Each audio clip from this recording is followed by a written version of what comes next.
a new member of the Ultimate Dallas Sports Show family, the one, the only Kevin Gray. Mavs fans, you know him. You're very familiar with him. He hosts a Mavs show on DLLS, All City Dallas. Kevin, welcome to the show. And then we got, of course, Mike Leslie of WFAA Sports. And let's jump right in, guys, because I did get a chance to watch the All-Star game. And Kevin, I'll start with you since it's your maiden voyage on the show.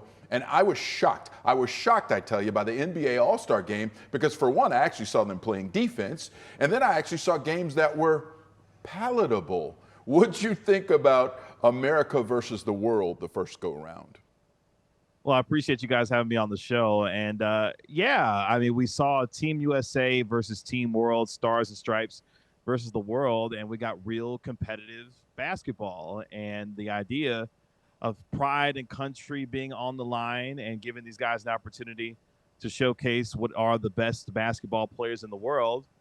Your man Adam Silver loves his tournaments. He might have come up with another one that might be a solution to what's going on with the lack of competitiveness of the All-Star game over the last several years. And these guys seem to have embraced that with this new format. So I was very impressed, and I liked what I saw on the floor to be able to give these guys an opportunity to show off their skills there. And I think the format worked for a lot of different reasons. Having the games only last 12 minutes, you know, as long as a quarter. It was long enough to make it interesting, but not too long that players or fans lost interest. Mike, what'd you think about the reaction to it all? Yeah, listen, this is always going to be a tough thing for any league to get right because we are in an age where players understand better now than maybe they did 20, 30, 40 years ago about how to protect their bodies and about how valuable time off is, about how valuable protecting your own output is. Obviously, we're in an era where a lot of players are accused anyway of load management, and a lot of times those accusations have a lot of merit. So this is always going to be difficult for leagues to get right because they are at their core exhibition games that nobody has any tangible reason to care about. So you've got to find things like this that make guys go, all right, you know what? I'm playing for my American brethren. I'm playing for Team Stars or Team Stripes, or I'm playing as a group that we're representing the international game, and that gives at least a little bit of a hook and a reason for these guys to bare their teeth a little bit and yes, actually play some defense. It's a step in the right direction because what we've seen for a very long time at this point in all sports, in all-star games, has become very hard to watch. So it's, if nothing else, it's a step in the right direction. The thing that I wanted to jump on, though, is the players caring. Like, that's the thing. Victor Wembanyama came out and set the tone. Anthony Edwards acknowledged it. I mean, the first dunk right out the gates is kind of a shock to the system. I'm like, oh, okay, we're going to see something interesting here. That's how all of this has begun. Even going back to the game that was played after Kobe Bryant and Gigi died, there was that sense of we need to put on a show. This has always been about the players caring. And if they care, we'll get something out of it, Joe.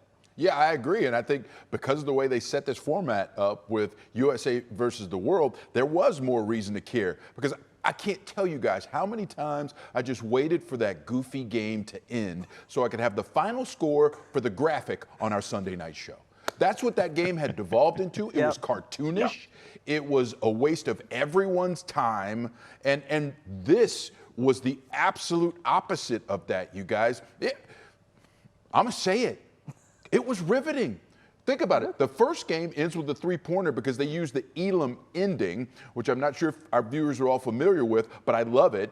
Because it went to overtime, they set a target score, and it was untimed. It happened to be 5 points in this case. And it was great because, you know, the team shoots a three to win it. It's a walk-off three. The next game goes to a buzzer beater. I mean, it was quality entertainment, and that's the last thing you expect from the NBA All-Star Game. So I just wanted to bring that up because, like you said, Kev, I think Silver may have just stumbled upon another tournament that kind of works.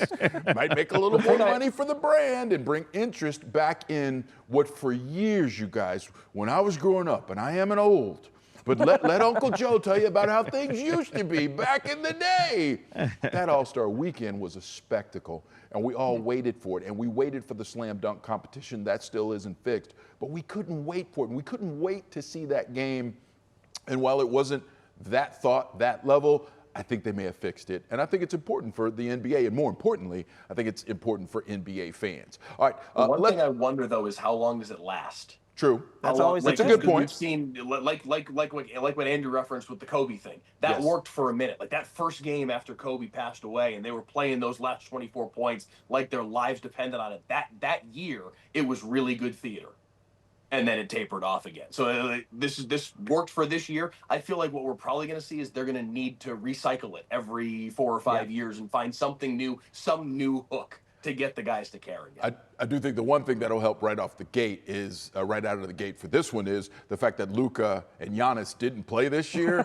So they might want to go say, hey, wait, y'all won because we didn't play, right? And the international team didn't make it to the final. So they're going to be, hey, we're here now. It's going to be different. I could see it. Kevin, jump in.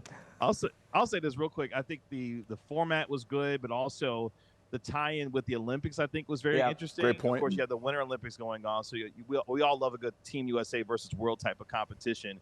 And I thought this kind of embraced that. So the idea I would like to see is let's do the Team USA versus Team World format during each Olympic year. So in 2028, when we have the Summer Games, we can do Team USA versus Team World to kind of embrace the tie-in with that. And then every other year, we can get back to the East-West format. Because if the guys are going to care and compete like this, let's get them back in their respective conferences so these guys can play with each other. And let's say what they do against each other in the East-West format. And then in the Olympic years, we can do the Team World versus Team USA format and embrace that spirit of competition. I think it's a way to keep it relevant and keep the tie-ins pretty fresh, too, like they did this year. Because I thought this year's connection was pretty good with that.